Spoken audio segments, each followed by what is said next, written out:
right, here we go. Another natural rights talk. How's it going, Josiah? Good. How are you doing, Matt?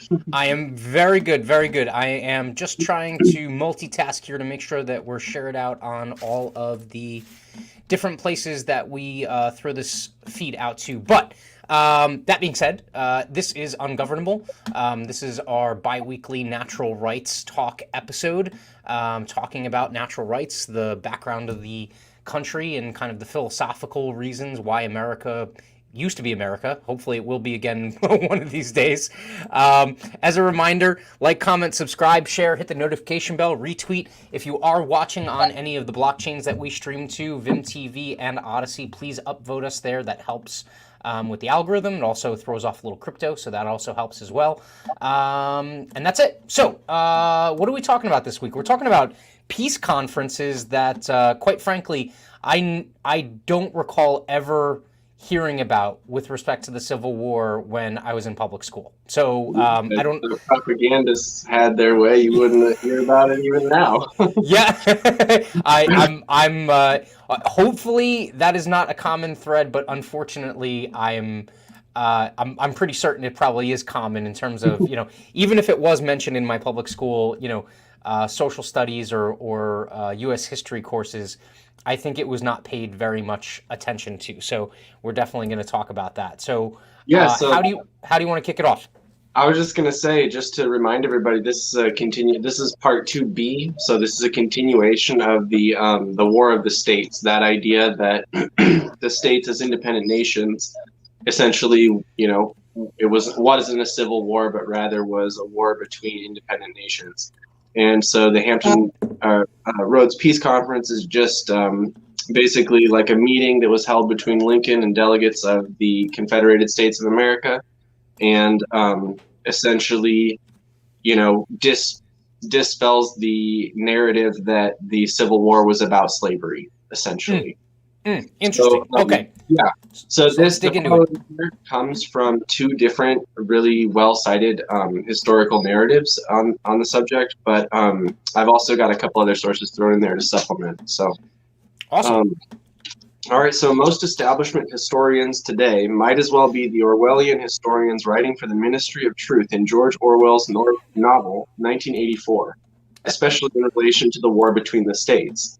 They rarely, if ever, mention the Hampton Roads Peace Conference, which occurred in February of 1865, because it brings into question most of the mythology promoted today, which states that Lincoln and the North fought for the war for the purpose of abolishing slavery, and the South fought for the purpose of protecting it, and therefore it was a great and noble war. The story of the peace conference is related by a participant who was vice president of the Confederacy, Alexander H. Stevens, in volume 2 of his work entitled The Constitutional View of the War Between the States, Its Causes, Character, Conduct, and Results. It's time that Americans learn the truth about the real reasons behind our wars, and particularly the war between the states, because of the price that we have paid in the long-term loss of liberty in that war. The deaths of over 600,000 American young men in that war is not exactly inconsequential. This high death total is more than the total of all the deaths of American soldiers in all the other wars America has fought. The Hampton Roads Peace Conference is a necessary piece to the puzzle of learning that truth. It's the war between the states which was the first great turning point in American history, away from the system of government and the individual freedom that our founders provided for us. If the Confederacy could be persuaded to return to the Union voluntarily, enticed by reasonable concessions, the stage would be set for a more amicable, productive future than a military conquest could produce. But conciliation implied negotiation, and to negotiate with the Confederacy would be tantamount to conceding its legitimacy, betraying, as Lincoln thought, the very principle that the North had been fighting for. The work commenced with Francis Preston Blair Sr., a wealthy newspaper publisher and an influential Washingtonian. Blair was in a unique position to broker a deal if a deal could be had. Virginia-born and Kentucky-bred, as fierce a Southern Unionist as Jackson had ever been, Blair was a senior counselor to Lincoln and a father figure to Davis, having mentored his career until Davis left the Senate when his native Mississippi seceded. At Christmas time in 1864, Blair walked across Pennsylvania Avenue and began to tell the president that he wanted to go to Richmond to present his old friend Davis a plan to end the war, abolish slavery, avert the Confederacy's defeat, and restore her to the Union in one astonishing swoop. Lincoln cut him off before he could get it out of his mouth. If he wanted to go to Richmond, he could have passed through the Union lines, but he would have no authority whatsoever to speak for the president, who did not know who he would see there, let alone what he would say. Today we would call it plausible deniability. He laid out his plan to Ulysses S. Grant. The Confederacy had lost the war but could still win an honorable peace. Skipping the negotiations, a political impossibility in both capitals, Lincoln and Davis would endorse a secret plan. Robert E. Lee, dug in against Grant at Petersburg, Virginia, would lead his army southwest in a bogus retreat. Grant would follow Lee in hot pursuit, but not so hot as to catch him until he crossed the Rio Grande and picked a fight with the French army propping up the Austrian Archduke Maximilian, installed by Napoleon III as Emperor of Mexico in 1864, while the Monroe Doctrine's proponents were otherwise engaged. With one American army attacked by a foreign foe, the other would jump in on its side, a scenario that Secretary of State William Seward had envisioned in 1861. The provocation of a war with a foreign power to draw the seceded states back into the Union in solidarity with their fellow Americans. Together, they would crush the French and embrace on the nostalgic fields of the Mexican War. Reunion would follow as night the day, and the Confederacy would abandon slavery for a chance to loot Mexico, which Davis would rule over as governor. Instead of laughing off Blair's pipe dream, Davis purported to embrace it and began an exchange of letters funneled through Blair in a 19th century form of shuttle diplomacy. Under a heavy domestic pressure to negotiate, Davis offered to send envoys to Lincoln to endeavor to end the war for the good of, quote-unquote, the two countries. And Lincoln replied with an offer to receive emissaries, restoring peace to our, quote-unquote, one common country. Whether sent by Davis or any other influential person now resisting the national authority, Lincoln had cause to believe that such persons might wrest power from their president. In Richmond, Blair had met with old friends associated with what David called the cabal. And so the word cabal is defined to be as a small association for the purpose of intrigue, which is a secret or underhand scheme or a plot, a practice or involvement in such a scheme. Cabal continued. This name was given to that ministry in the reign of Charles II, formed by Clifford, Ashley, Buckingham, Arlington, and Lauderdale, who concerted a scheme for the restoration of popery. The initials of these five names form the word cabal, hence the appellation. So it's possible Davis referred to some of these men who met with Blair because they were, involved in some kind of plot or, scheme where they were plotting something. Yeah, which again, this I forget the phrase, but if you forget history, you're bound to repeat it, right? Right. This waxes of U.S. foreign diplomacy again, right? It's okay, if we have one side that doesn't necessarily like us, what we have to do is unite around a common enemy, right, in order to bring things back together, right? Which is some of the most shoddy thinking I can think about in terms of trying to bring peace. But all right. I think it's the neocon theory of the necessity or the necessity of an enemy image for the creation of a state. Oh, hell yeah. Yep. Anyway, so a little history on the subject. The Gunpowder Plot of 1605, in earlier centuries often called the Gunpowder Treason Plot or the Jesuit Treason, was a failed assassination attempt against King James I by a group of provincial English Catholics led by Robert Catesby, who sought to restore the Catholic monarchy. The thwarting of the Gunpowder Plot was commemorated for many years afterwards by special sermons and other public events. And the following is a Thanksgiving sermon in commemoration of him being from England. When he says "our," he's referring to the British people. Sure. In commemoration of our great deliverance from the horrid Powder Plot, 1605, and also of God's merciful discovery of a bloody conspiracy against His Majesty's person and the Protestant religion in 1678, both intended by the Papists. in prosecution whereof the church's persecutions, foreign and domestic, by the hands of popish votaries, ever since the Reformation, are briefly recapitulated. And the popish plot of 1678 was an allegation by Titus Oates and others that Jesuit priests were conspiring to murder the king and involving the queen and the Lord Treasurer Dansby.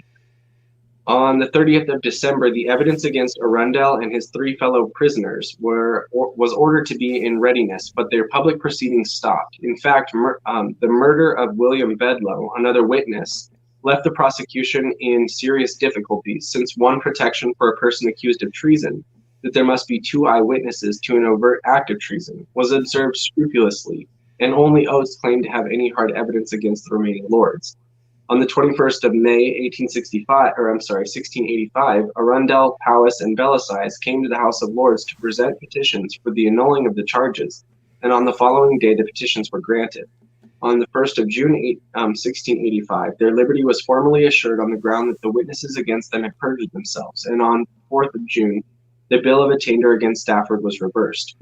So as a consequence of this, the event often gets referred to as a fabricated, fictitious plot, but obviously the accused, the guilt of the accused never fully being determined, right? It's it was just thrown out on a formality, right. Which by the way, is extremely suspect considering the fact that you had a witness disappear. Yeah, it's a very complicated thing. A lot more. This is just a little snippet of what went on in that situation, but it is a very complicated situation with a lot of gray area for sure. Sure. Let's see. So the papists in their intended powder plot had conspired to act such a part that would have convicted them to have been more unnatural than the very wild beasts of the desert. For to make this work of darkness sure, they were content to have blown up some of their own friends, which they must have done to bring it to pass. But if the enemies of God's church cannot bring to pass their spiteful purposes against it by open force, and this would be like the Hessians at the Revolution, right? Mm-hmm. Or the American Revolution, or like the War of 1812, then they fall to work by subtle, close, undermining practices. So when I hear that, I think of like Biddle, right, in the Second U.S. Bank, and how he was trying to use the power of the bank to basically create like a mini depression in the United States to make the president reconsider the charter. Mm-hmm. So sometimes by their sophistical insinuations perverting the church in point of sound doctrine. And so this is like what they've done with traditional American values, right? Like the rights of the individual, right? Or if you think about going back, into a lot of the history that we've talked about with England, it's that metaphysical jurisprudence that we've seen, all the while. Yep. So, or soiling the church's purity. And so this is something we were even talking about this before it started. So I think of how, the great deal of public officials, like a concerted scheme to entrap public officials in scandalous things for the sole purpose of having a capacity to blackmail them and control them politically. Yep.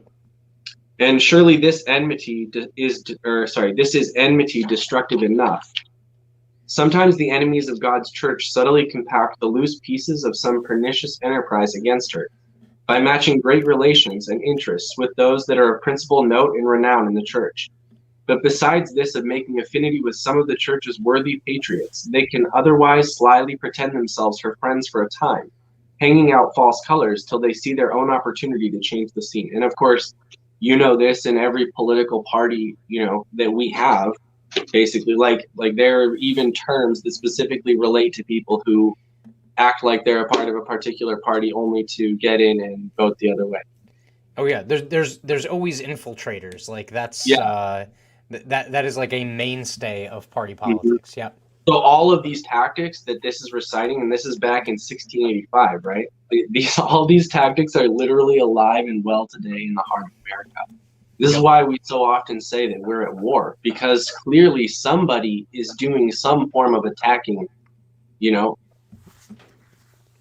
Let's see. So, such there were who crept in into the church under the benign aspect of Constantine the Great, So on the other hand, those desperate destroyers have their hidden ways of executing their purposes without being obstreperous to an open discovery till the blow be given.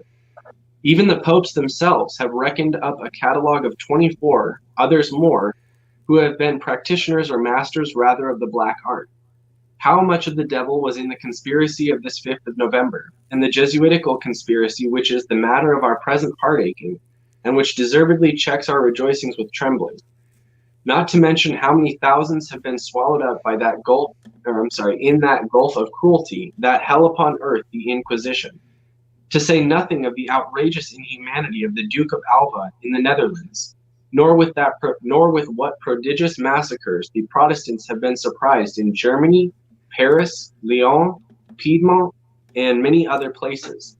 What criticisms of cruelty have been invented and exercised, and all upon the quarrel of the Reformed religion.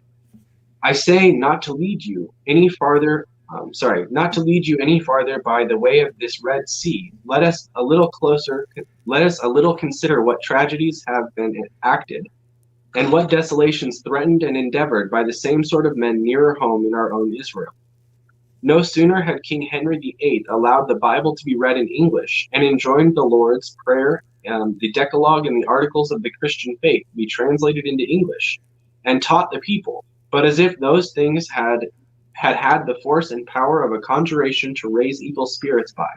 Presently hereupon the monks in Lincolnshire blow the trumpet to rebellion. Insurrections are made in divers other parts of the nation, to the number of 20,000 and 40,000 in bodies. No less than 6 or 7 such swelling waves of the multitude fell in. So basically, in response to the English translation of these various religious documents and that them teaching it to the people, the monks literally started to incite rebellion and insurrections. Which this also, and forgive me if I'm reading this wrong, but this also kind of echoes of specifically throughout like the Middle Ages, a lot of the intertwining between the church and politics. A lot of times, as opposed to like actually politically defeat your rivals, right? You could accuse them of practicing the dark arts or witchcraft or something like that to essentially undermine their position and or even get them executed as a result of being demonically possessed or something like that, right? It's funny that you read that way. You know what I read you know what I think of when I read that? So just from doing research, I see secret societies. I see secret networks of corruption, right? So whether it is by the name of the black arts or whatever, you see what I'm saying is like, it's clear to me that reads as a secret society infiltrating the order of Jesuits. Yeah, and both can be true, right? Like, exactly. And so that's what makes it so difficult too, because on the one side you have a theological presence, right? Like, and on the other side you have potentially this kind of like satanic or demonic association amongst these other folks, and now you're in this kind of like philosophical conundrum. Like, is the church right and they're practicing dark magic and thus they need to be quelled, or are they rightfully fighting back against the church and they're not necessarily practicing dark magic, that kind of thing? Yeah, that's definitely just like graying the lines. It definitely is a tactic, absolutely, because then you don't know who to support. You don't know who's the true aggressor, you might say. So let's see. Almost innumerable other were the plots attempted against her state and person by popish votaries and adherents. In King James's reign, the conspiracy of the gunpowder villainy will be enough to brand the damned principles of this kind of men with everlasting odium and infamy. We this day find new argument to excite us to pray for the life of the king, as the primitive Christians were wont in their ordinary liturgy to pray pro mora fini, namely that it would please God to defer the end or fall of the Roman Empire. Accordingly, when the empire came to be broken into various kingdoms by the coming down of the northern nations and by other intestine occasions, then did the Pope with all his creatures invade the vacant seat of the empire. and as it bears the denomination of the Reformed religion, although Luther were a very happy instrument in the Reformation, yet there were clouds of witnesses in all ages of the lapsed state of Rome that bear testimony against that spreading canker of her corruptions before Luther was in being. Our own King Edward I, 400 years ago, in session of Parliament, under subscription of the peers, utterly renounced the Pope's supreme authority. No less man than Louis XII of France, in defiance of the Pope, coined money with this inscription: "I will destroy Babylon," several years before Luther began to stir. But suppose we date the beginning of the Reformation from the rise of Luther's name in the Christian world, which was in 1517. May we not retort their question, "Where was your religion before Luther?" with another more significant: "Where was your popish religion before the Council of Trent, which commenced not till at least 6 or 7 and 20 years after Luther entered upon the Reformation, until which council there was never such a body of popish doctrines or heresies, entirely and professedly owned and received in the world as now there is. For that Council of Trent, decreeing many things to be points of faith which were not so accounted before, hath made no small distraction among the papists themselves. Before this time we can calculate unto them out of the best historians when and how their several heretical innovations and idolatrous abuses crept in. The Pope's usurped supremacy took place in Boniface III in 607 AD, which was above 600 years after Christ. Before these times, instead of the blasphemous titles of Your Holiness in the abstract, the most great and excellent God on earth, the invincible monarch of the Christian Commonwealth, etc., the popes were then content with the sober style of Your Gravity. So do you hear, like, literally what the popes, like, the power that the popes assumed after the fall of the Roman Empire, literally calling themselves God on earth? Yeah, and which we've kind of touched on, as well as I've heard in other places, the backstory behind the impetus for, say, certain interests to latch on to that entire process, right? Like the fall of the empire, and then the consequent shifting of power, even more so to the Catholic Church. And then, like, was that done in good faith, or was it done with, wolves being, seeing the opportunity to essentially kind of like take control, or at least take a piece of control? I would imagine that because the people going and learning, the Bible and the Christian doctrines for themselves, because it was translated to English, or they had teachers to teach them now, obviously would have taken away a lot of the power that the Catholic Church had, which came from the corruption of the Bible, right? Corrupting the teaching of it and everything. Yep.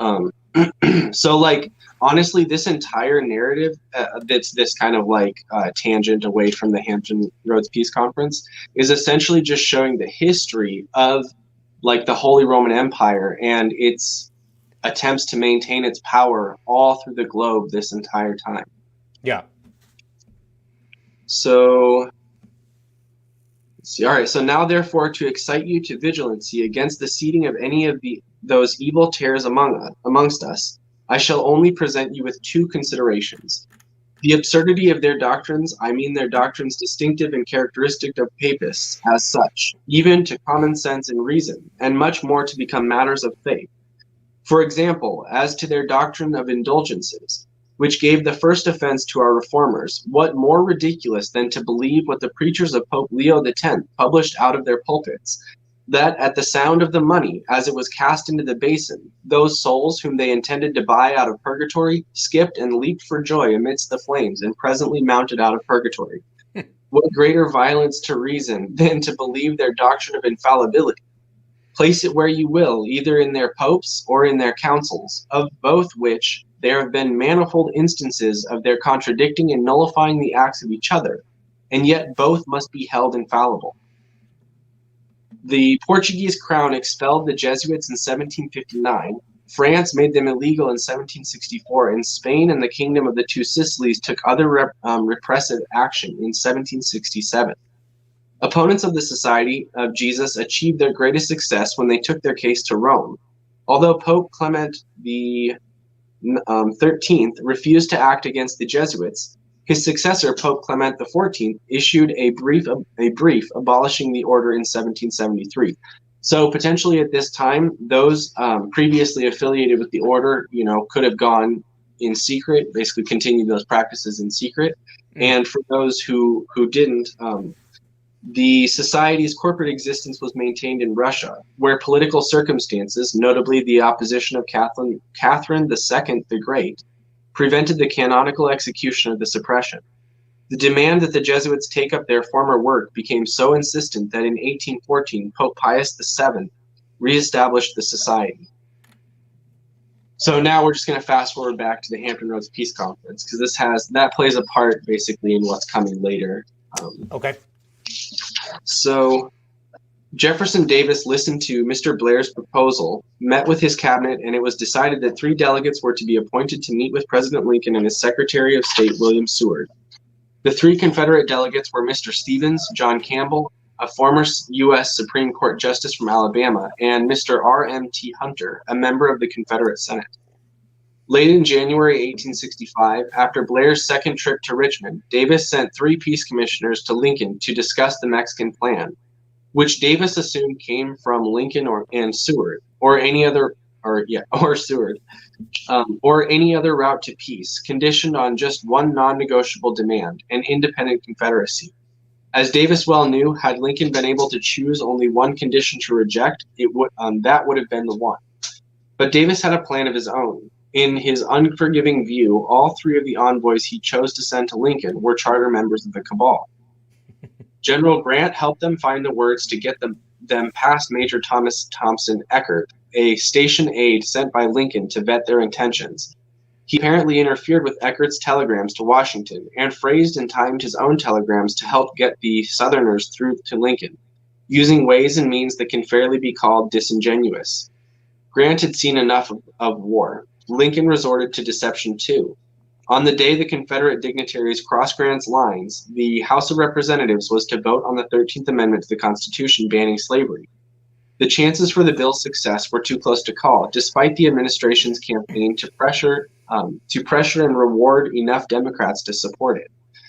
Lincoln was writing to Seward, sending him to meet the commissioners at Fort Monroe, the Union stronghold at Hampton Roads, Virginia, to determine whether they were ready for reunion and to turn them back if they were not, when a messenger brought a note from the House Bill's floor manager.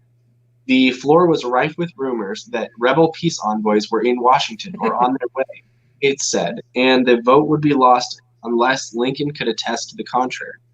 If the Confederacy's leaders were considering reunion, hardly any Democrats would discourage them by banning slavery. And here again is why it's called Lincoln's War, right? Honest Abe scrawled a message on the note and sent it back up to Capitol Hill. So far as I know, there are no peace commissioners in the city or likely to be in it. A. Lincoln.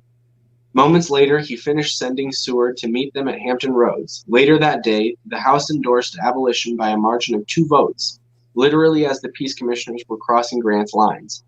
Far from sheepish about misleading Congress, Lincoln chuckled over it later. So this obviously shows, right, a lack of good faith and clearly fraud on the part of Lincoln.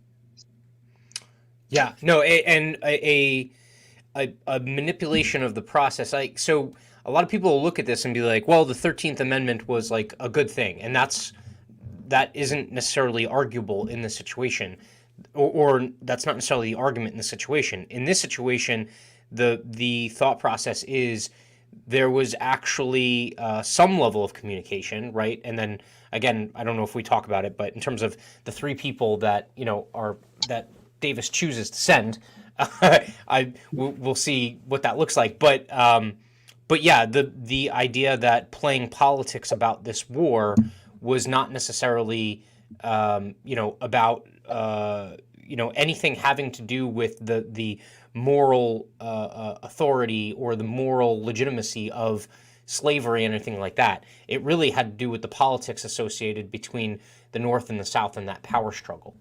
Well, all of that being true, but even just my response to it is consider your idea, your argument, right? Let's just go ahead and say full force, like, all right, so slavery was the 13th Amendment banning slavery was a good thing, right? Right. But okay, what do you think about like the COVID lockdowns? Do you think that was a good thing? I think a majority of people are going to say no. I believe that was not a good thing. And those people who think that, right, you're going to see literally the government decided it was good and then abused people's rights, implementing what they thought was good, right? And Oh, so without a doubt. if Yep. you're going to endorse Lincoln over there, right, then you have to endorse the COVID reactions, because otherwise you're being inconsistent in, you know what I mean? That, you know, it's like you'll give them power if they do what you want, you Yes. know. Yeah. No. Exactly. Yep. Which, just wait, because there'll be a time when someone who doesn't do, you know, who wants something different than what you want gets to give another person power, and then you're going to have to live with that. That's why we all Yes. need to go back to protecting individual rights, so that no matter who has power, anywhere doing what, they still can't violate individual rights. Mm. So, hoping to avoid publicity, counterproductive to success, and unwelcome in the event of failure, Lincoln slipped quietly out of the White House. Predictably enough, secrecy broke down immediately, and before the day was out, peace talks were headline news, as fire-breathing newspapermen and politicians on both sides condemned the very notion of compromise, while Grant and Lee, common soldiers and common people, prayed for peace. No introductions were necessary. Every man in the room had worked with every other, with the possible exception of Lincoln and Hunter. They had both been in the Congress of 1847 and 49, but the Virginian had served in the Senate while Lincoln had served in the House. President Lincoln announced in the beginning that the trip of Mr. Blair was approved by him, but that he did not endorse the idea to halt the hostilities for the purpose of the American Army going to Mexico to enforce the Monroe Doctrine. However, he had no objection to discussing a peace offer at this time. President Lincoln stated that he had always been willing to discuss a peace offer as long as the first condition was met, and that would be for the Confederacy to pledge to rejoin the Union. If that condition was agreed upon, then they could discuss any other details that were necessary. Mr. Stevens responded by suggesting that if they could come up with some proposals to stop the hostilities, which might lead to the restoration of the Union without further bloodshed, would it not be advisable to act on that proposal, even without an absolute pledge of ultimate restoration being required at the beginning? President Lincoln replied firmly that there would be no stopping of the military operations unless there was a pledge first by the Confederacy to rejoin the Union immediately. Judge Campbell then asked what would be the terms offered by the South if they were to pledge to rejoin the Union, and how would they be taken back into the Union? Since there was no immediate response by either President Lincoln or Mr. Seward, Vice President Stevens stated that it would be worthwhile to pursue stopping the hostilities, to have a cooling off period so that the peace terms might be investigated without the passions of the war. Mr. Stevens indicated that should the hostilities stop for some extended period of time, he felt there would be a good chance that many of the states would rejoin the Union on the same terms as they had when they joined in the beginning. And I just want to point out, this is going to be important later. Something that we're going to talk about is basically when one of the states was going to secede initially, they sent a message to Lincoln. We're going to talk about it later on, but saying that they wouldn't secede if they didn't do, military hostilities, and well, they ended up seceding. So clearly, the military's hostilities commenced, even though they sent that, messenger to speak with Lincoln. Right. But anyways, but that the sovereignty of the states would have to be recognized upon rejoining the Union.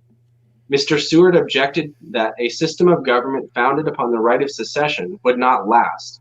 Except that's a question that the states and the founders literally weighed on and decided.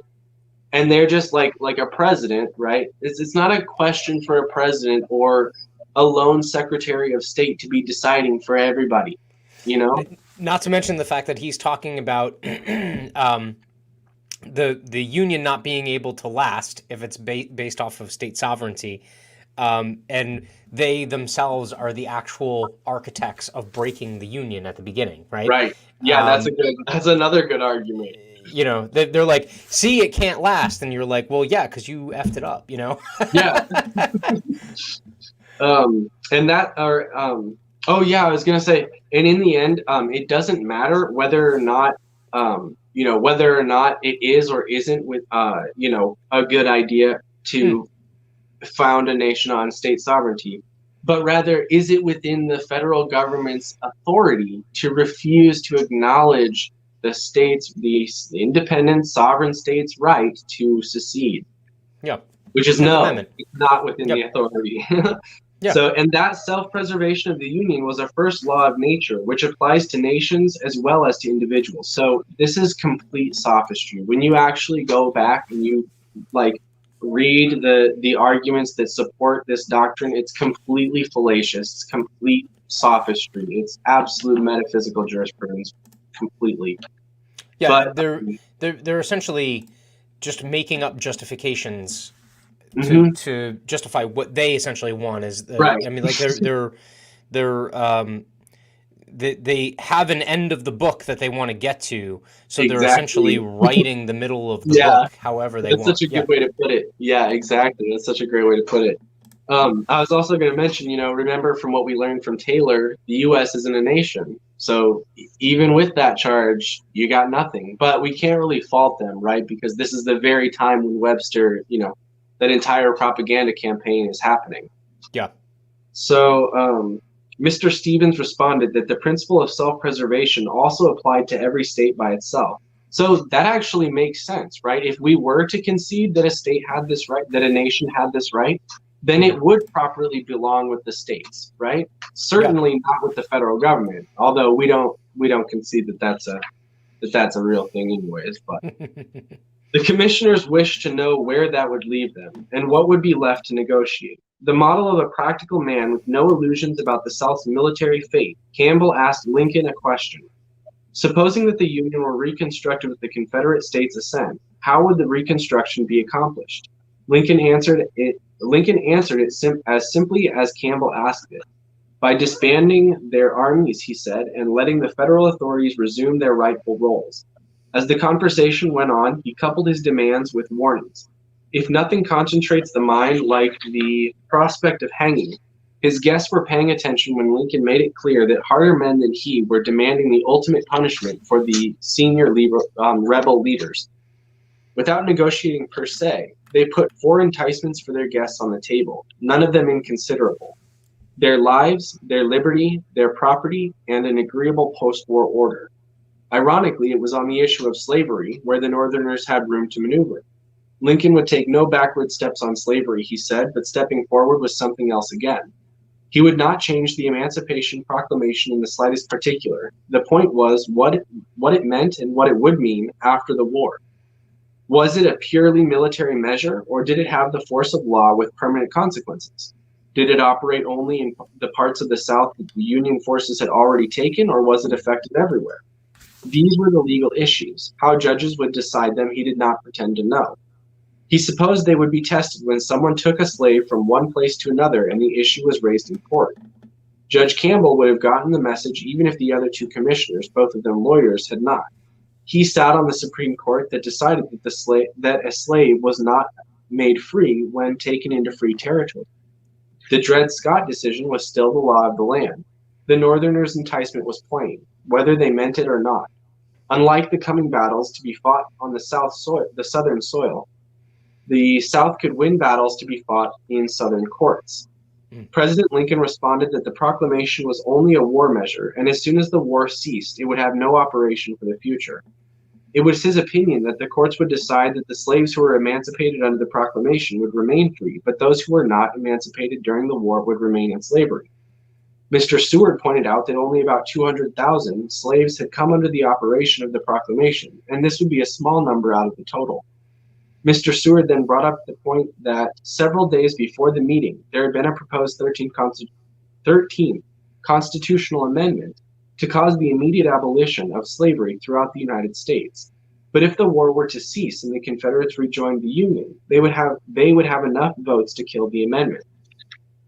He stated that there would be 36 states and 10 could defeat the amendment.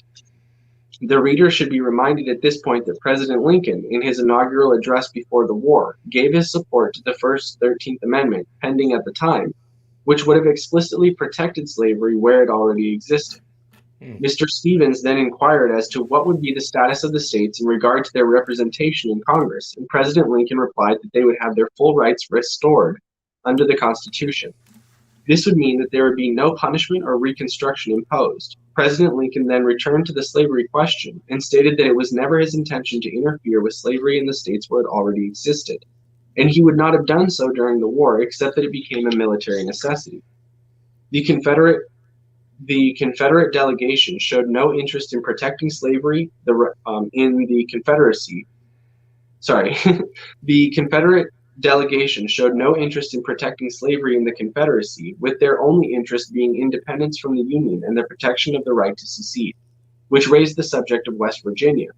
Mr. Hunter asked President Lincoln whether West Virginia, which had seceded from the state of Virginia, would be allowed to remain a separate state, and President Lincoln stated that it would. And it would be honest to note here that the secession of West Virginia, though, doesn't pose, a security risk to the federal government, whereas you could imagine the southern states could. Yeah. Lincoln had once been a strong proponent of secession, and as a first-term congressman from Illinois, he spoke in a session of the House of Representatives in 1848 and argued that any people anywhere being inclined and having the power have the right to raise up and shake off the existing government and form a new one that suits them better. This is a most valuable and most sacred right, a right which we hope and believe is to liberate the world. So I guess Lincoln challenged whether they had the power, huh? I always wonder about statements like that, with little clauses that mention actual capacity. And I think, what rights do you think these must be? Like paper rights? I mean... Well, so my reading of that, it makes it sound like Lincoln is being a little hypocritical, right? Well, sure. Yeah. But then again, the proceeding of this negotiation also seems favorable to the South right now. It doesn't sound like Lincoln and Seward are proposing anything that would necessarily be a deal breaker, but I guess ultimately it becomes, and hopefully I'm not killing the remainder of the piece, but ultimately it becomes that secession piece that is the linchpin. Right? That's the thing, is there's a premise, right? What we read right at the beginning, there's a premise that the entire war is being fought over, and that, one, the premise on the South is that secession was legitimate, and the premise in the North was that secession was not legitimate. Yep. That instead of being independent nation states that seceded from a political associate, seceded from a confederacy, and disassociated political ties, they're seen as rebellious states, insubordinate to the federal authority. Yeah. So, which he has absolutely no problem with West Virginia parting with Virginia, because that's essentially, just more states as long as they stay in the Union, right? Like as long as they're beholden to the federal masters. What I'm saying before, like what I was saying is like it would be honest to mention, that West Virginia doesn't pose a security threat. Like imagine West Virginia, look at it. It's kind of tiny. It's surrounded by the U.S., right? The South, though, that's an entire area that exposes the Union to a serious degree. If the Southern Confederacy were to ever be hostile, which they're literally fighting war, so they are hostile. But like imagine if that were to be hostile in perpetuity, right?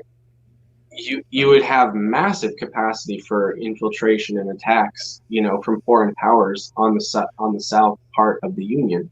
Sure, they have all that coastline to land on. Yep. And that's just a whole other thing, right? That just adds to it a million times over. Like not just all of the inland contact, but the fact that you can literally deliver an army to anywhere on the coastline down there. Yeah, I mean, but West Virginia, you know what I mean? If it literally separates and it decides to be different and then it opposes the United States, like how much can it really do when it's completely surrounded? It's like on an island of its own, Yeah. Yep. But that being said, doesn't take away these other things. You know what I mean? You lied to Congress, dude. Like that, like you're basically completely corrupt. So Lincoln recognized the right of West Virginia to secede, but refused. Wait, hold on. We were saying that. Mr. Hunter indicated that President Lincoln's proposal amounted to an unconditional surrender, but Mr. Seward responded that the North would not be conquerors, but rather the states would merely have to recognize national authority and the execution of the national laws. The South would regain full protection of the Constitution like the rest of the states. So, except as we learned last time, right, they never really had it, Yeah. right? Yep. With the war over slavery still raging, the commander-in-chief told his enemies that the North was as responsible for slavery as the South. Northern shippers had brought the slaves from Africa, and Northern merchants and politicians had been complicit in slavery from the beginning. Should the war stop now and the Southern people end it themselves, they ought to be subsidized for it. Though only Congress could do that, and he could make no promises on the subject, he himself would rejoice to be taxed on his own little property to help the South bear the cost. He made it clear that he would endorse an appropriation of $400 million and claimed that some of the men who would support it would astonish them. What the president had said was so startling that his Secretary of State got up and paced the elegant carpet as he disavowed it, though a cynic might think he was playing the bad cop's part. The United States has already paid on that account, Seward said, having spent so much on the war and lost so many lives. And, Mr. Seward, Lincoln replied, you may talk so about slavery, if you will, but if it was wrong in the South to hold slaves, it was wrong in the North to carry on the slave trade.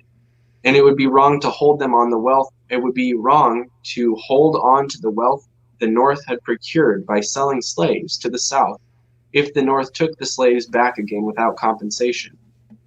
Mr. Seward said that the Northern people were weary of the war, and they would be willing to pay this amount of indemnity rather than continue to pay for the war. Finally, Mr. Stevens asked President Lincoln to reconsider stopping the hostilities for a period of time so that the respective states could cool off, and while cooling off, investigate further possibilities for ending the war other than by simply having the South pledge to rejoin the Union. President Lincoln stated that he would reconsider it, but he did not think his mind would change on that point. So I actually forgot to mention this earlier, but when you said it seems like it's all swaying in the South's favor, what's actually what's not, like I was saying, that premise for the South is that it was legitimate, and for the North it was illegitimate. What that actually comes down to is that they don't have the authority from Davis to concede reunion. Do you see what I mean? And so without them acknowledging the legitimacy, Lincoln would never do that. So it seems like it's the South's favor, but that's because they basically went there to do something that was not going to happen, because Lincoln was not going to let it happen, and Davis was also not going to let it happen. Well, so in terms of, they essentially feel that they're going there to discuss this kind of like end around where they unite under common threat or whatever. That's right? the idea. Yeah, that's the idea for the initiation. But I think the delegates had in their own minds that they were going to go there and try to stop the hostilities so that we could maybe get Lincoln to change his mind or get Davis to change his mind. I think they kind of knew full well, at least on either side. Each side knew full well they weren't going to change their mind. So, but I think it sounds like they're just kind of having this conversation in the hypothetical. This isn't like them hammering out terms, right? Right, exactly. This is right. That's why they phrased it as if we were to, how would it be? And a lot of it is, well, that would be up to Congress, or we can't really say how the judges would say on that. But yeah, definitely. Yeah. So President Lincoln stated he would thus ended the peace conference, and the Confederates returned to meet with General Grant and were escorted back to the Confederate lines. In summary, the South wanted independence, not the protection of slavery, and the North wanted reunion rather than abolition of slavery. In the end, the whole thing had broken down over Lincoln's demand for a union and Davis's refusal to consider it. Lincoln worked through Sunday on a formal peace offer and called his cabinet to the White House that night to hear it. He proposed to declare a general amnesty and asked Congress to pay a $400 million indemnity to all the slave states, whether loyal or in rebellion, have to be paid if the rebel states put down their arms by April 1st. The other half, if the 13th Amendment were ratified by July 1st. All confiscated property, except slaves, would be returned, and the president would recommend liberality on all points beyond executive control. It would cost no more than a military victory, he said, not to mention the cost in blood. But as Lincoln and every cabinet minister knew, the political poison of generosity on the brink of victory could wreck his second term before it began. His Secretary of the Interior, John Palmer Usher, an old friend from their lawyering days, was convinced that the president would have taken his proposal to Congress nevertheless if only one of his cabinet members supported it. Not one of them did. For reasons lost to history, Seward was not there, and the others rebuffed him unanimously. He gave it up with a characteristic sigh. "You are all against me," he said, and preserved for posterity on the back of his written proposal a note that recorded their rejection. The commissioners had returned to Richmond, despondent and empty-handed, to the gloating Confederate president. The failure that dispirited Lincoln energized Davis as a tool to rally his people. The Yankees had humiliated the Confederate defeatists, exposing them as naive. There was nothing to do but fight to the last man and boy. See, in Davis's mind, essentially, those Confederate defeatists were his own delegates, right, that he sent. And they were defeatists because they were looking for a way to stop the war instead of fight for the states' rights, right? So to me, essentially, when you consider, Davis's behavior through this entire thing, it really does seem like Davis is in opposition to both the North and the South. That, Yeah. In terms of, it essentially seems like he does want the conflict to continue, right? Right. Well, that there might be interests, that are not the South and not the North that are involved in this war. Oh, well, I'm sure Jefferson Davis had several countries in his ear, right, discussing what the future looks like if he's able to defeat the North, right? Next time we're going to talk about a whole thing, but yeah, totally. All right, so sorry, I thought you were going to say something. No, that's her. Let's see here. So Judge Campbell composed a report to the Confederate Congress. Bereft of the invective that Davis had wanted him to add, its cold recitation of the North's proffered terms was provocative enough. No treaty could be made with the Confederate States, whose legitimacy would be recognized under no circumstances. The authority of the United States must be restored, and the Confederate States must accept whatever consequences may follow, though individuals could rely on Lincoln's clemency. It was brought to our notice that the U.S. Congress had adopted a constitutional amendment banning slavery. None of the conciliation they had heard from their hosts made it into the commissioner's report. Nothing about Lincoln's confession of a shared responsibility for slavery, or the prospect of compensation for the slaves, or a potential restoration of the Confederate States' rights, or the notion of blocking the 13th Amendment. Hunter had left the River Queen, angry, but after a friend chided him badly for a speech in which he echoed Davis's bellicosity when he knew there was nothing to be gained by more killing, Hunter came to Davis's home with two like-minded senators. Davis owed it to his own reputation and character, as well as to gallant people, Hunter said, to leave some evidence of having tried to ease their suffering when their cause had become hopeless. Acquainted with Davis's ego, Hunter offered to introduce a resolution in the Senate, asking the president to seek peace, lifting the onus from his shoulders. Instead of thanking Hunter, Davis cast him into the void. "Send me a resolution," Davis said, "and I will send you a prompt reply." Then he walked down the street to the home of the highly respected South Carolina Senator Robert Woodward Barnwell, and asked him to see to it that any such resolution would be drafted to let the people distinguish Davis's resolve from Hunter's cowardice. Within hours, it was all over Richmond that Hunter had been conquered by fear. There was no more talk of peace from him. So essentially, it's like a character assassination, right? Yeah. And as you can see, like I was saying, it's clearly Lincoln and Davis who were both absolutely responsible for almost all of this. Yeah, and it seems like it definitely seems like a schoolyard fight, right? And both of them want to be the victor. It doesn't seem like, which is ironic. And it seems like both of them have ulterior interests that are behind them. So they're not necessarily acting of their own accord, or at least 100% of their own accord. I think Lincoln, apart from those Orwellian, Ministry of Truth revisionists, You definitely see Lincoln. I think you see the argument of Lincoln pretty clearly, which is just, no, I'm the federal government and I have the authority, and you don't have you're not an independent, nation state. Which the bankers behind him gain Sure, nothing by the South retaining its sovereignty. Yeah. sure. Yeah. Well, I wouldn't say gain nothing because they gain a large majority just by the fact that both sides now are in major debt, and they Oh, gain a sure. majority by the U.S. no longer being a superpower at that Oh, yeah. time. I mean, But I'm see, not sure if it really was a superpower, but it was a dominant political power. sure. And I might be speaking out of class, but it does seem to me like the long-term prospects make more sense for them to have the North win because they essentially own the politics in the North, Oh, whereas absolutely. you They know, win either way.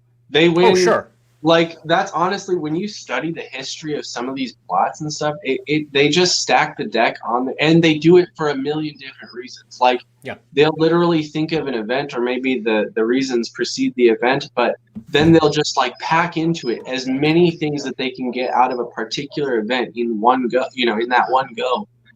It's hard to say oh, so what's there's certain events throughout history, regardless of what country or culture you're talking about, where there's dramatic change, right? Like, and there's Mhm. momentum for change, and so you're always going to have those people that are going to use those instances for as much gain as they possibly can, right? So, Yeah. and they're not stupid, so they're going to hedge their bet so that no matter what, they come out as a winner at the Right. end. Yeah. Yeah.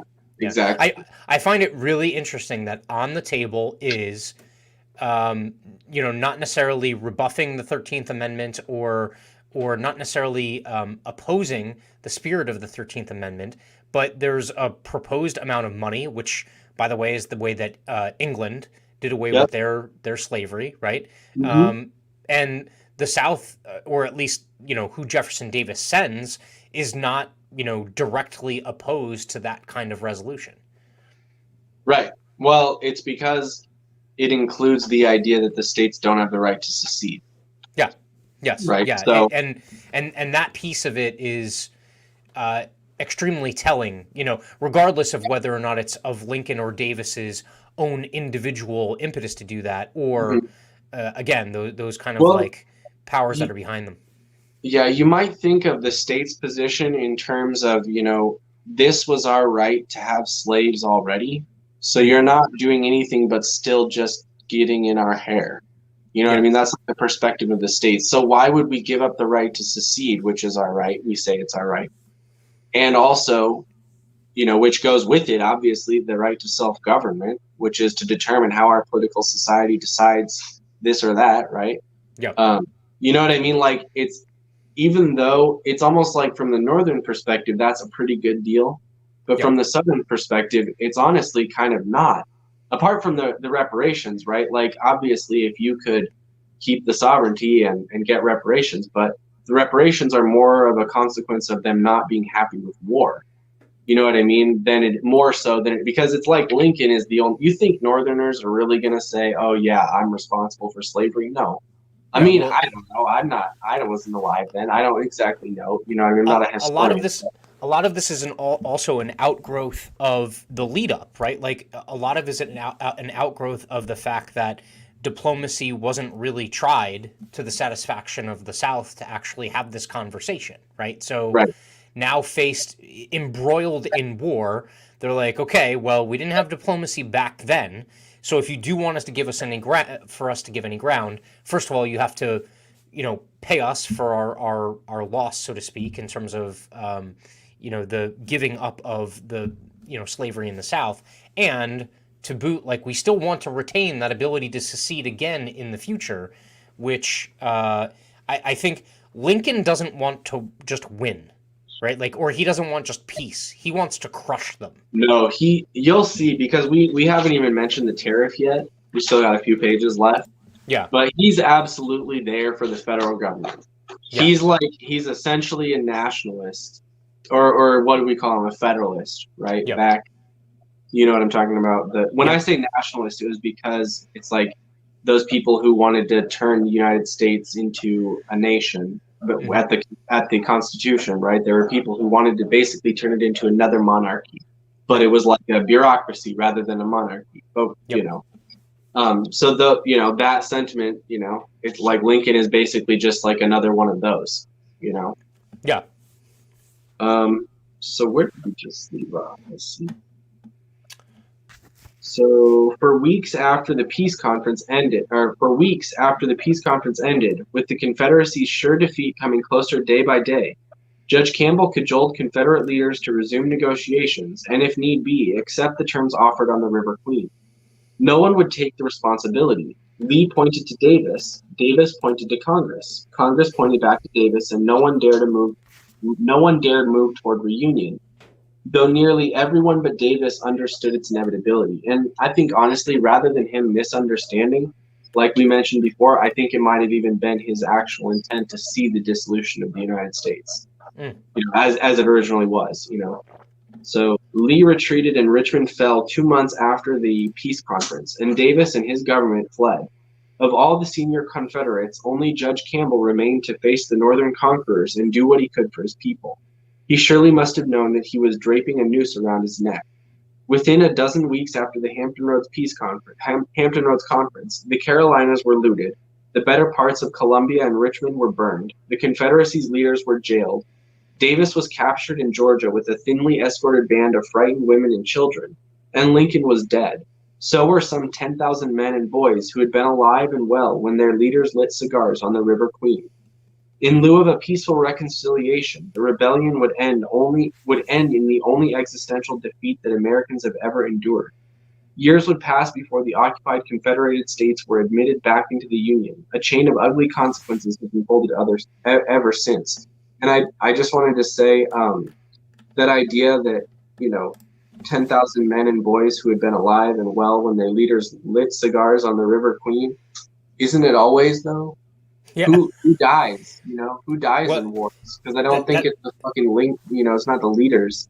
No, I mean it's a rarity. Well, at least in the United States history, it's a rarity that you have something like what happens to Lincoln and that kind of thing. And that harkens back to Anatomy of the State by Rothbard, talking about how wars are not fought because the individual people are under threat. Wars are fought because when it was more tribal, yes, right? Right. But since the advent of kind of somewhat stabilized country lines and stuff like that, now it's typically wars are fought by people who aren't necessarily under threat of violence, because what's really at threat is the power of the people in the seat of power, right? And it's so well put. And that's essentially what's happening here too, because if you also think about it, the vast majority of the men on the side of South that are killed in combat, they're not slave owners, right? Like they may work the fields or things like that, but the vast majority of them didn't really have, they had an indirect stake maybe in slavery in terms of the Southern economy, but they weren't directly slave owners. I mean, they were essentially conscripted. It's much the same way that men in the North were conscripted. Right. Yeah. Right. Let's see, where did we leave off here? So on the summer solstice, Alex Stevens made an entry in his diary in a Boston prison cell, recalling Davis's prediction at the African church that the Confederacy would prevail by then.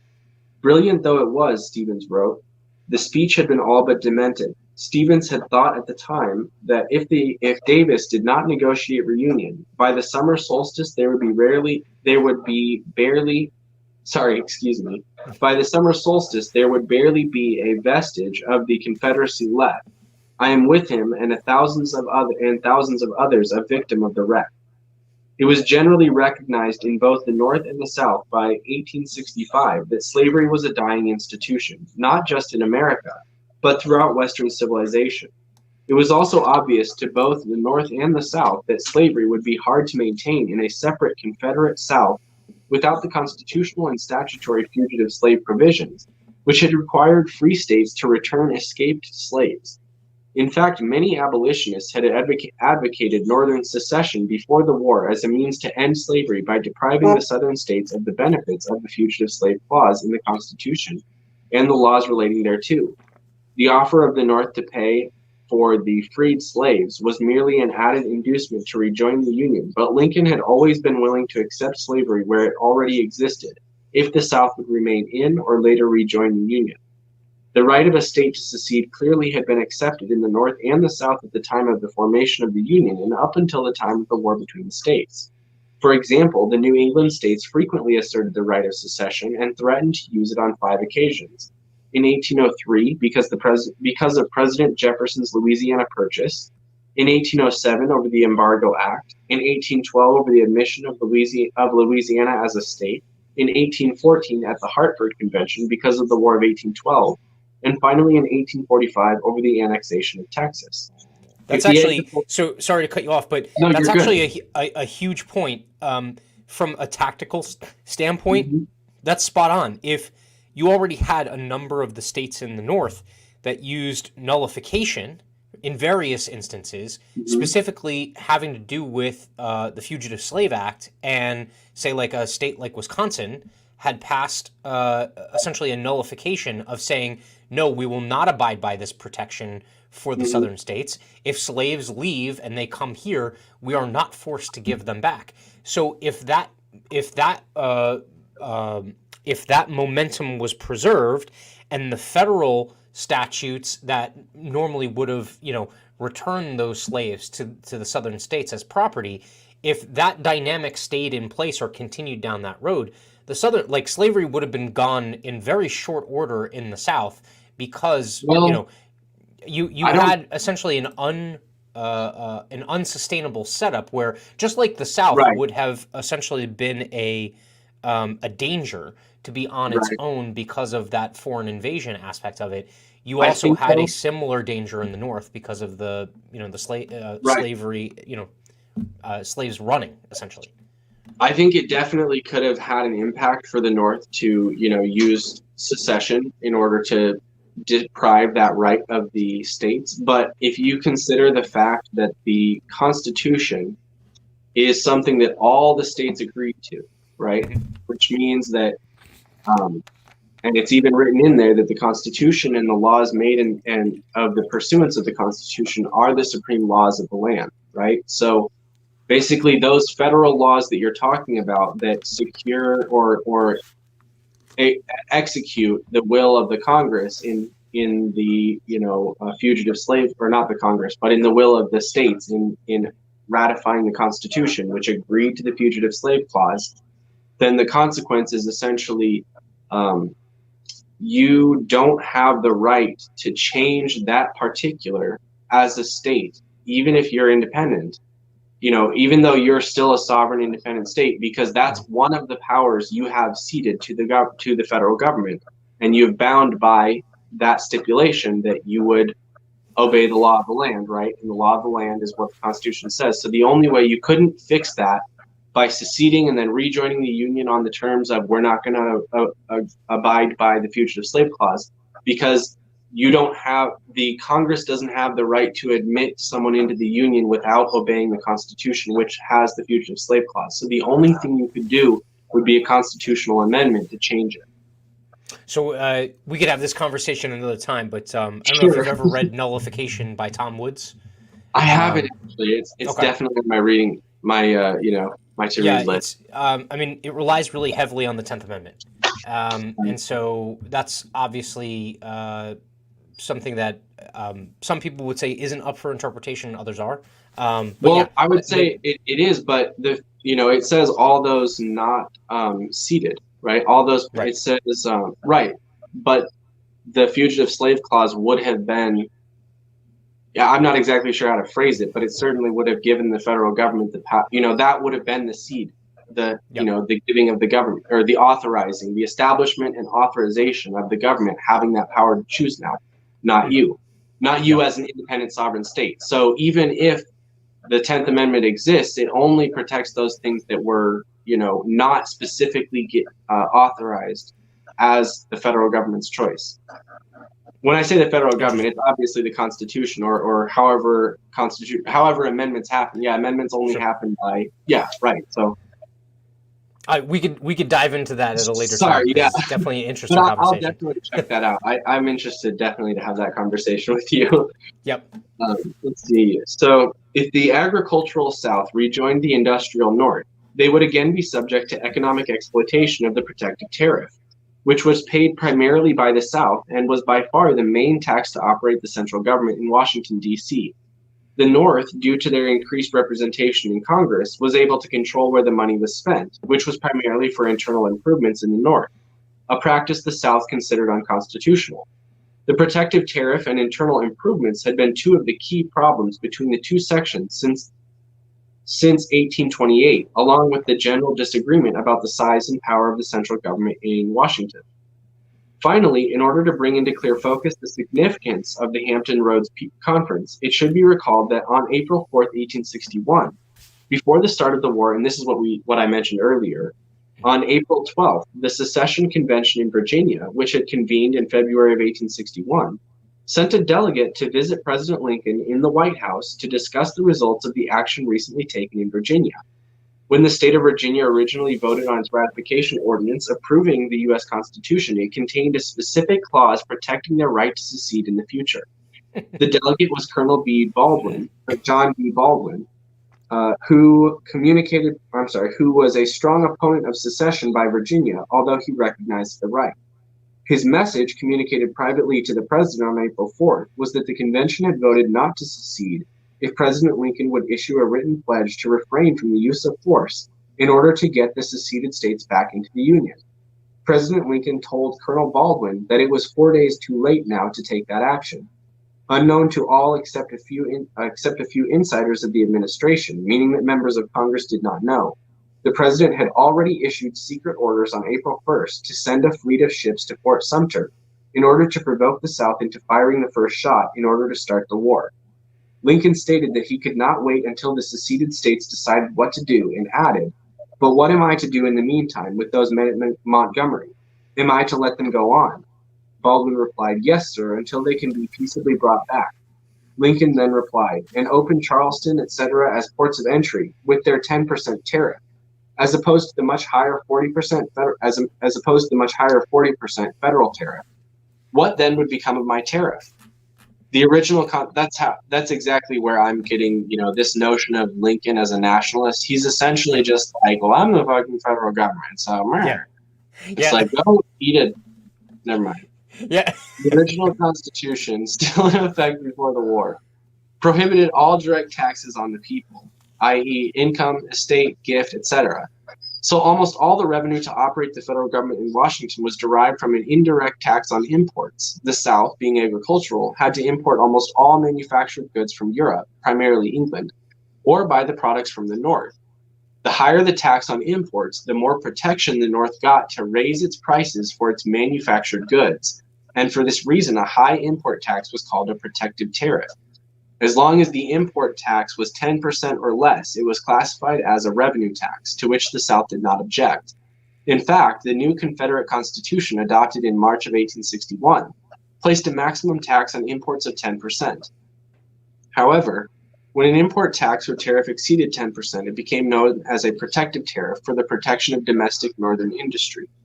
Shortly before the war, the Chicago Daily Times was only one of many newspapers predicting a calamity for federal revenue and business in the North if the South was allowed to secede with its 10% limit on import taxes, which would attract trade, especially from abroad, to the South rather than the North.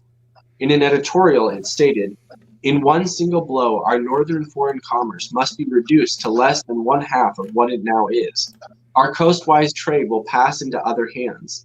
We should lose our trade. With the South, with all of its immense profits.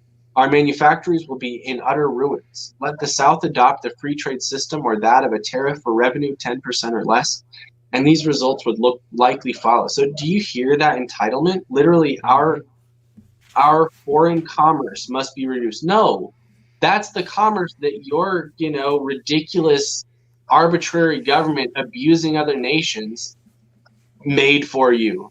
Right. That's what that is. That's not your commerce. That's Yeah. literally just pirates on the globe, dude. Yeah. It's actually also kind of sounds socialist in a way. Yeah, well, I mean, because they're the same thing, right? Yeah. I mean, it's your money to pay for our prosperity, right? Yep. Yeah. All right, so in one single blow, or wait, sorry. In a debate in England, Charles Dickens maintained that the northern onslaught upon slavery was no more than a piece of specious humbug designed to conceal its desire for economic control of the southern states. The meeting at Hampton Roads in 1865 and the meeting with Colonel Baldwin in 1861 both showed that President Lincoln's concern was preventing the secession of the South in order to protect the northern manufacturers and to retain the tax source for the federal government. The abolition of slavery was not the purpose of the war. In his inaugural address, he promised he would invade the South for the purpose of collecting taxes and recovering the forts, but he would support the first 13th Amendment, which protected slavery in the states where it already existed. The war between the states was not a noble war to abolish slavery, but instead was a war of conquest to require the southern states to continue paying the taxes which paid for the federal government and to change the system of government given to us by our founders and instead replace it with a strong national government, thereby removing most of the political power from the states and the people. When the famous British historian Lord Acton wrote to Robert E. Lee after the war in a letter dated November 4th, 1866, he inquired about Lee's assessment of the meaning of the war and the result that would follow. Lord Acton's letter stated in part that I saw in states' rights the only availing check upon the absolutism of the sovereign will, and secession filled me with hope, not as the destruction, but as the redemption of democracy. Therefore I deemed that you were fighting the battles of our liberty, our progress, and our civilization. And I mourn for the stake which was lost at Richmond more deeply than I rejoice over that which was saved at Waterloo. Lee replied in a letter from December what the result would be. The consolidation of the states into one vast republic, sure to be aggressive abroad and despotic at home, will be the certain precursor of the ruin which has overwhelmed all those that have preceded it. I know, right? It's like a prophet. Yeah. Rarely do any governments or the politicians, intellectuals, and news media who support their wars tell the truth about the real motives for the wars. After all, the citizens must be convinced that either their safety is being protected from an aggressor or that the war serves some noble purpose, because it's the citizens who fight, die, and pay the taxes. The Orwellian historians have falsified the true purposes of motives behind most of America's wars, and have instead given us glorified accounts designed to mislead the public in order to justify the sacrifices the people have made. All wars, whether won or lost, tend to centralize and increase the power into national government, increase the debts and taxes, and diminish the civil liberties of the citizens. It is time we begin to see through the myths and false propaganda about American wars so that we can prevent future wars. Americans have a strong tendency to accept as true the false wartime propaganda which now appears in the history books and which is repeated by politicians and intellectuals to the effect that all of America's wars have been just, necessary, and noble. This tendency of the Americans to accept this false propaganda tends to prevent them from questioning the alleged reasons for current wars. There is also a strong tendency by Americans to measure a person's patriotism by how much that person supports an American war, rather than how much the person supports the concept of American freedom and the ideas of our founders, which includes a non-interventionist foreign policy. That's like the succinctness with which that explains what should be the anti-war movement in the United States is beautiful. It shouldn't even be the anti-war movement. It should be the regular people education in everyday school. That's what it should be. Yeah, and to your point, I mean, or to earlier points, this outlines pretty much every single war that we've gotten involved in. I mean, we could have a discussion around World War II because maybe there was some legitimacy there, but not really. In terms of especially, the revolution was probably the outlier, right? But even therein, right? Like the revolution was not without, people jockeying for position or something to be gained, right? So that's always, everyone wants this very binary, this war is legitimate because it's, what's the phrase? It's like, we need to protect our freedom. They hate us for our freedom, um, and it sounds like a nice rallying cry or whatever, but at the end of the day, all it does is just hide these sins that happen across the board with most of these things, which, again, failing of the American educational system to kind of highlight some of these things, or Right. Worst case scenario, evil for intentionally omitting these things and painting a different picture than is actually the truth. See, that's one of the things I was going to say is in response to you is just like,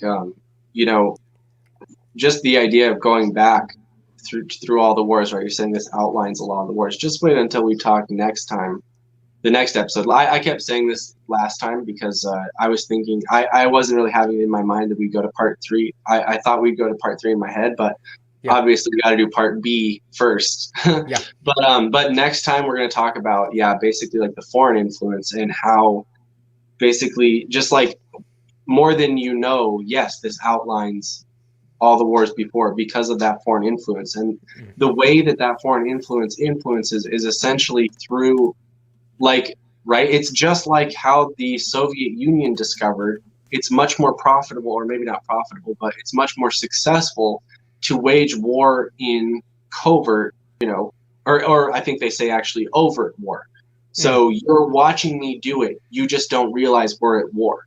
Yeah. Whereas, covert war is like, I've got my machine guns and my things, and you don't see me, and I'm going to shoot you, and I'm going to blow up your stuff. And you know what I mean? You're not aware of what I'm doing over here. Whereas they've discovered it's more successful to do campaigns of overt war, right? And that specifically, right, everybody knows ideological subversion, right? Well, that's essentially literally that's what the Holy Roman Empire, we're going to learn about this, but it's Hold on, kind of is that flipped? Overt's like in your face, right? Covert is like CIA behind the scenes kind of stuff, right? Covert means undercover. Yeah. Overt means out in the open. Okay. Yes. Yeah. So overt war is like, I'm gonna pass a bill that says that I can have more influence over your children's education as the state. Right. That's something that you don't realize is kind of actually a tactic of war being used against. I see what you're saying. You're saying the bombs and the machine guns are the cover for the actual covert war that's going on, withoas it's like covert actually, war doing things behind the scenes actually is without any cover is basically not the way to go. It's kind of the opposite. It's kind of the opposite. I get where you're coming from, and that's my intuitive way of using overt and covert in that scenario. But the way that they're using it is to say that this is war that you can practice out in the open. I can't go out and shoot you without everybody being like, "Oh my God, you shot him." Yeah. Right. So I have to do war covertly if I'm going to do it that way. Yeah. But if I'm going to do it through ideological subversion, right? If I'm going to subvert your societies and change your traditional values to be in line with mine, I don't have to shoot you. I can do it right and open. I can just, pass a bill that says I can have more control over or influence over what your children learn. Yeah. Right? Already done.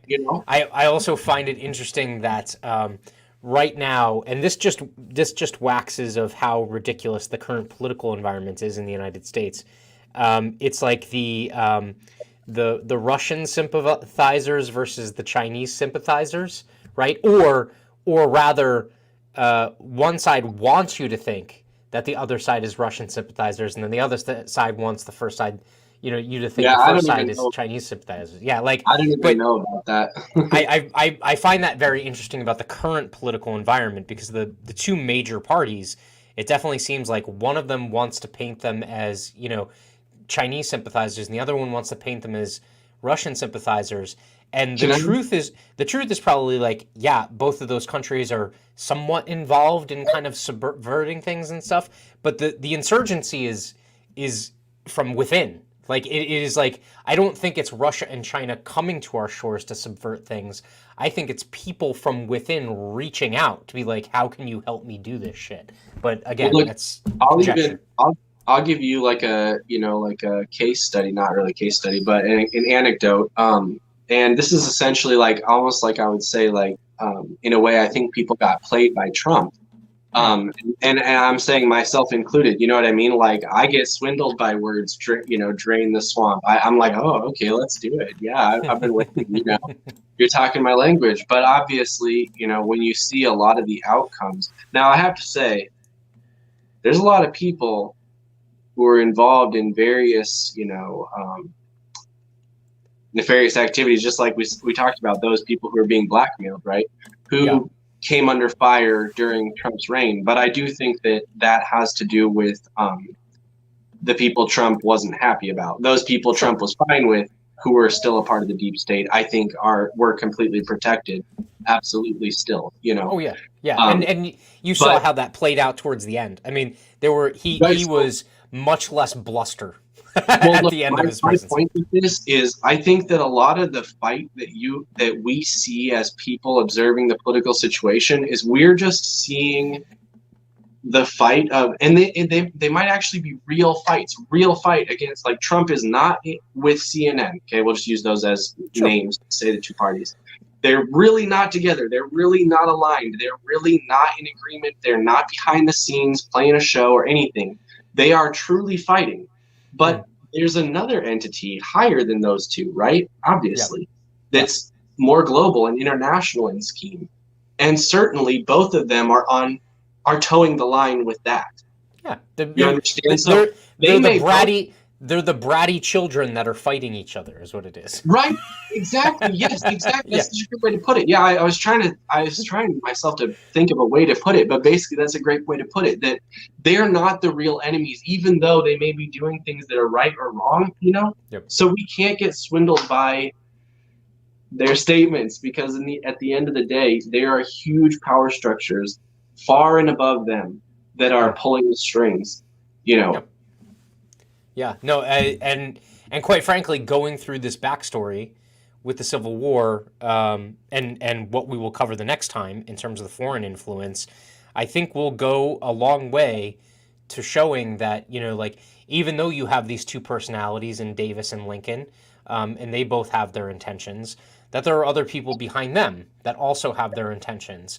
It's not even just that. It's like you said before, they're all, you don't get up there if you're not, well, we were talking about in terms of being compromised, that you Offline. don't Yep. really get the entry, you don't get to meet the gate man until you can be controlled. But there's another part of that, which is you don't really get to meet the gate, go through the gate if you're not already a part of the inner circle.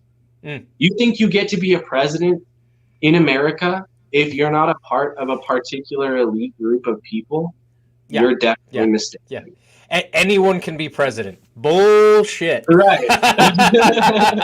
Anyone that we've chosen, that's for Yes. sure. Yeah, and if you can auction off enough pieces of your soul, maybe you can become president. But yeah, no, that's definitely a conversation for another day, because we can talk about we can talk about the control mechanisms that seem to play out. But yeah, no, I want to say thank you. This is always a fun episode. I'm really happy that people watch. But most of the enjoyment is on my own part to just kind of broaden my education and understanding behind some of these things. So honestly, it was pretty exciting to me for the first time. So we finally got signed up for Hive. I know we're the worst. I'm the worst. That's what makes us the worst at NRF. But we finally got signed up for Hive, and I was just looking at our videos. I had no idea people were watching, because over on YouTube, it's like they went dead, like 0 views. I was like, oh no. It's no good anymore, But I didn't what's funny realize is crowds shifted over there. It takes time. I'm looking some of the views. Yeah, it's not 0. I mean, we're getting some views, and as time goes on. Sorry, I think I was thinking likes. It was like strong likes until a certain point, and I was like, oh, must be doing something wrong, because nobody likes it anymore. But I think that's like there was a shift to Hive, and so I saw there's a whole bunch of likes on the videos online. So that was really cool. Oh yeah, there's definitely upvotes on the blockchain. I would tell anyone who is interested in let me put it this way. If you're interested in as close to on the ground, unbiased news, personal accounts, like firsthand accounts of things, like when the fighting first started back up between Palestine and Israel, that was the first place I went, because Wow. there's literally people on the ground in those countries or on site where these things are happening, and they're sharing firsthand accounts as opposed to the That's history. filtered That's news real feed. history. Yeah. Yes, yeah, Yeah. and so that's something where again, most normies don't exactly. I mean, most normies don't get any firsthand accounts of their news, and it's always filtered through not just one filter, but A million, multiple yeah. filters. Yes, yeah. So, Yeah, totally. all right, Well, awesome. Look, thank you very much, and thank we'll probably you. be back in 2 weeks with part 3, Yeah. talking about foreign influence. So that Yes, should be an sir. awesome one. And let's see, Monday night we are live. I have an episode. It is a doozy. It is going to be. I haven't figured the title out. It's going to be entitled something like "Do Something." All right. And so far, I've got commits from Adam Kokesh and Magnus Panvidia and Dan Francisco from here in New Jersey from Blue Star Union. We're going to be talking about, stop just yelling into the void. Actually do some shit, right? Like get active, Come do join whatever us. you can. Yeah. So, look, everyone, have a very good evening. I appreciate the viewership and the time, and we will see you Monday night. Have a good one, Awesome. Josiah. Thanks so much, Matt. See ya. Bye.